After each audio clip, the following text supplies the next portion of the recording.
Hi అండి, అందరికీ నమస్తే. ఈరోజు నేను చిక్కుడుకాయ తాలింపు మరియు బేల పులుసు తయారు చేస్తున్నానండి. ముందుగా కుక్కర్లో చిక్కుడుకాయలు వేసి ఒక 3 విజిల్ కొట్టించి పక్కన పెట్టుకోవాలి. తర్వాత మనం స్టవ్ మీద ఒక కడాయి పెట్టుకొని దాంట్లో తగినంత నూనె పోసి జీలకర్ర, ఆవాలు, కరివేపాకు, ఎండుమిర్చి, సన్న కట్ చేసిన ఆనియన్స్ వేసి బాగా కలుపుకోవాలండి. తర్వాత దాంట్లో కొంచెం తగినంత ఉప్పు, పసుపు, కారం వేసి మనం ఉడకబెట్టి పెట్టుకున్న ఈ చిక్కుడుకాయలను దాంట్లో వేసి బాగా కలుపుకోవాలండి. కలుపుకున్న తర్వాత మనం మూత పెట్టి ఒక 5 నిమిషాలు అలాగే ఉంచుకోవాలి.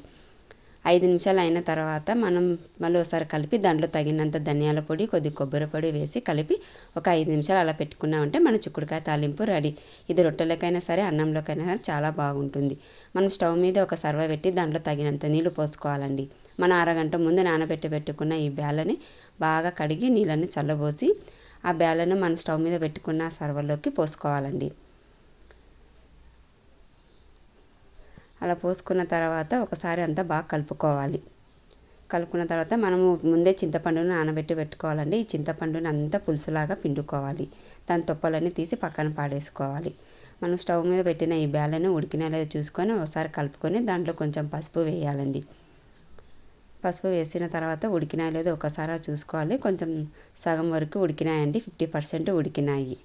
ఆ ఉడికిన దాంట్లోనే మనం సన్నగా కట్ చేసుకున్న టమాటా ముక్కలను, ఆనియన్స్ ముక్కలను దాంట్లో వేసి కలుపుకోవాలి.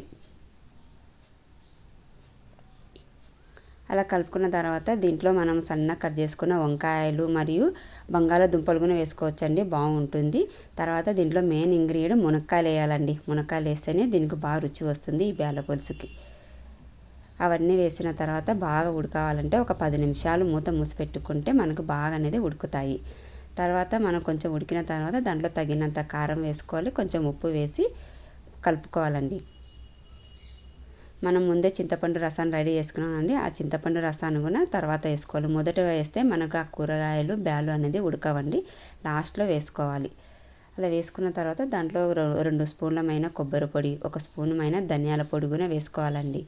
ఇవి 2 వేస్తేనే ఆ బేల పులుసుకి మంచి టేస్ట్ వస్తుంది, రుచి వస్తుంది. అన్నీ వేసి ఒక 10 నిమిషాలు అలాగే ఉడకనివ్వాలి. తర్వాత మనం పోపు పెట్టుకోవాలండి. ఆ బేల పులుసుకి ఫైనల్గా కొంచెం కొత్తిమీర వేసుకున్న తర్వాత మనం పోపు పెట్టుకున్న ఆ పోపుని ఆ బేల పులుసులోకి వేసుకోవాలి. మన బేల పులుసు రెడీ అండి. ఇది అన్నంలోకైనా చాలా బాగుంటుంది, మన రొట్టెలకైనా బాగుంటుంది. ఇలా ఈ కూరగాయలు ఇలా కొన్ని ఉన్నప్పుడు ఇలా చేసుకోండి, చాలా టేస్ట్గా ఉంటుంది. మీకు కానీ నచ్చితే లైక్ చేయండి, సబ్స్క్రైబ్ చేయండి.